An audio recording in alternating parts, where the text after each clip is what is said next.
I think the FIFA World Cup draw has officially been made, and let's see the groups and let's see my predictions as well. So let's start off in the reverse order. Group H, you have Portugal, Uruguay, South Korea, and Ghana. So again, Portugal, Ronaldo's last chance for a World Cup title. Uruguay, South Korea, and Ghana are in his way. So Uruguay, South Korea are two tough teams to battle out, especially South Korea with the young, bright talents like Sang-woo.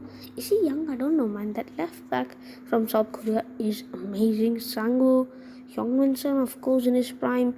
Hwang Hee-chan, the 26-year-old, all are amazing talents from South Korea, and they could mean business after they beat the defending champions in the last World Cup. Yes, they did beat Germany 2-0, and South Korea can pull up an upset as well. Uruguay, after a terrible World Cup qualifiers campaign in December, they qualified after some big results in January and now March, so that might boost the morale of them as well. So I think Portugal will be advancing. The next question is that either Uruguay or South Korea. If you ask me, personally, I think South Korea.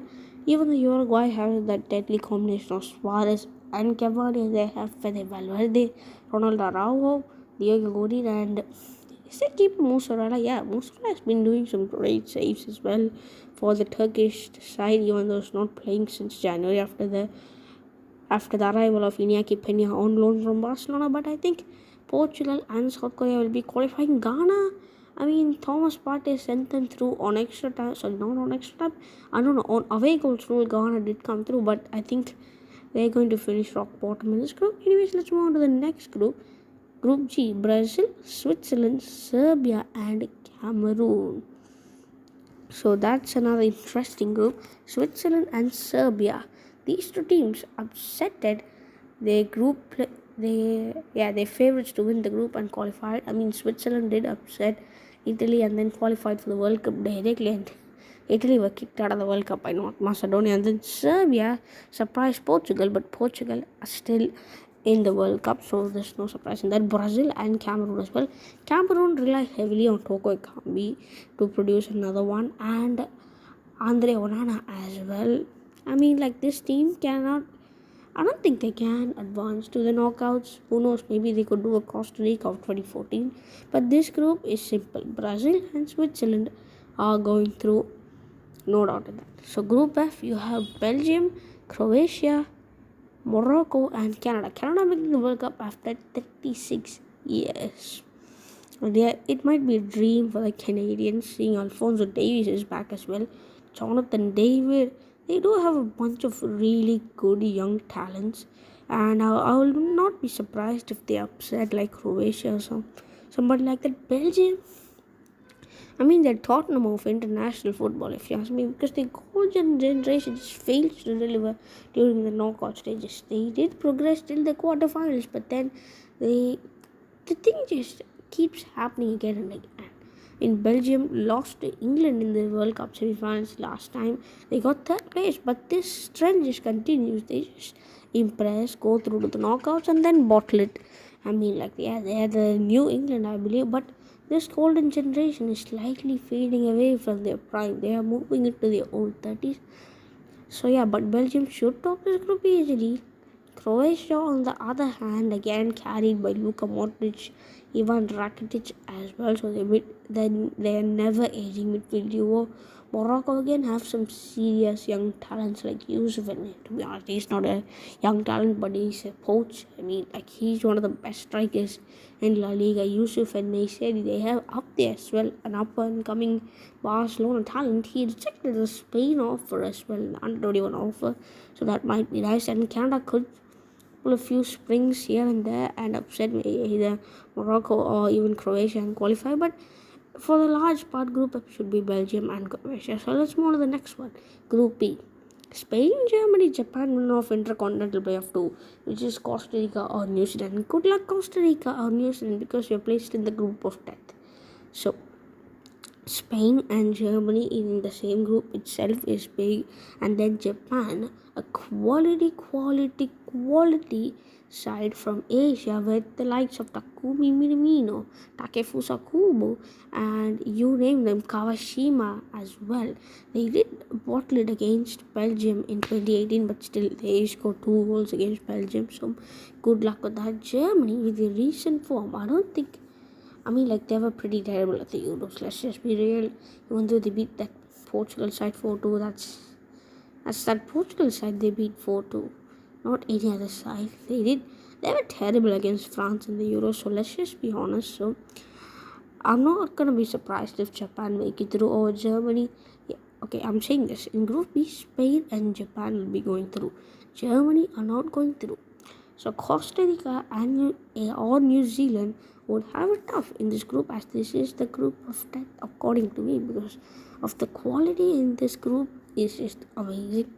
And I do have a bit of bias because I'm from India and my country is not here, so I support every Asian team, so that's a bit of bias. So yes, let's move to Group D. France, Denmark, Tunisia, and winner of Intercontinental Playoff 1, which is of course either UAE, Australia, or Peru. So this group, this is actually the only no upset kind of group, because Tunisia making their second appearance in the World Cup, but still, can they do anything to beat even Denmark? Nah. Denmark at the kind of form they've been in, and Christian Eriksen returning and scoring 2 goals in friendlies. And Christian Eriksen, by the way, if he gets fit and is in form, this Denmark side will be deadly, because we all saw how good they were, especially Damsgaard, and they have Lord Braithwaite as well, Martin Goldwaite, who's returning from injury as well. So this Denmark side could be lethal with Simon Kjær at back, Kasper Schmeichel as the guardian of the net, and Lord Goldwaite. Seriously, that guy's a good striker, but gets trolled for a weird reason. Christian Eriksen, Damsgaard, this team is amazing. But that is if Braithwaite and Eriksen are fit to play the World Cup, then this team is one of the teams to watch out for, and they could make a run like they did at the Euros. So better watch out for this team. In France, of course, they have Benzema, they have Dembele. Dembele is in his form of his life now under Xavi, and I seriously hope this man continues, so that it's good for France if he continues at Barcelona, because if he moves to another club, it's a bit of disadvantage, because it's just that slight bit of disadvantage, but they still have Antoine Griezmann, they have Benzema, they have Kylian Mbappe, and to top of that midfield, you have Paul Pogba, sometimes Rabiot as well. Rabiot is not that world class, but decent to fill in there. They have N'Golo Kante as well as defensive players. They have Kimpembe and Ferland Mendy as the left back. So they do have a pretty good team. This France team is the one to beat out for, but the way they lost to Switzerland just puts them a bit of slight disadvantage, but they should make it out of this group. So, and Tunisia, I feel for them. They're placed in this group with two of the most informed teams right now. Tunisia are finishing rock bottom. Either Peru, Australia, UAE, or will make it to Group D. So let's move on to Group C. You have Messi versus Lewandowski. Will Lewandowski get his revenge for the Ballon d'Or? I don't know what will happen. Argentina versus Poland should be just like Lewandowski versus Messi. Lewandowski versus Argentina, because Poland is literally carried by Lewandowski and Szczesny sometimes. But Szczesny, considering his form for Juventus lately, not that much, but still they do have Matty Cash as well. So they just are one of those Burnleys of international football with a world-class striker and a keeper. So I could say that. And Mexico and Saudi Arabia. I don't see Saudi Arabia pulling any strings, seeing their form recently. And Mexico, I can't see them pulling any strings as well. They just lost to the US to nothing. Not just, but they did lose to the US. They draw. I think they drew with the US. Nothing, 0-0. So they did draw with the US. And don't get me wrong, this is one of the worst Mexican sides I've seen in a while in the World Cup. So Ochoa, I think, needs to be careful, because he said Mexico are the mirror in which US want to look them at, and then they just lost 2 finals, and then they lost to US as well pull secure that header in the CONCACAF octagonal qualifiers. So yeah. So Saudi Arabia, I don't see them pulling any strings. Mexico could pull some strings against Poland as well. So if you wonder what I'm telling by pulling strings, is that it's just I'm trying to say that they could upset this team. So Mexico could pull out on an upset against like Poland or even Argentina for the matter of fact. Did both play against each other in last year's group stages or last World Cup's group stages? Well, I think they did. So yeah, Saudi Arabia, I'm not sure about that. So let's move on to Group B. England and US in the same group, US and Iran in the same group as well. So yeah. And then either Wales, Ukraine or Scotland will be playing in Group B as well. So England and USA should be making it out. Iran could make an upset. That is, England and US will make it out. That is, if Ukraine don't qualify for the World Cup. Because if Ukraine qualifies for the World Cup, let's just be honest, US are not making it out. Iran could pull a few upsets in here as well. So that might happen as well. But I think for the large part, England and US will be advancing from Group B. So let's move on to the last group of today's video, which is Group A. The host nation Qatar directly round in the Group A along with the Netherlands, Senegal and Ecuador. So again, Ecuador, I don't think they're playing their first. Yeah, they did play their first World Cup in 2002. Did they play the last World Cup? I'm not sure about that. Anyway, Senegal, fresh from winning the AFCON, fresh from winning against Egypt as well in that controversial game. But yeah, Qatar making their first appearance. I really don't know.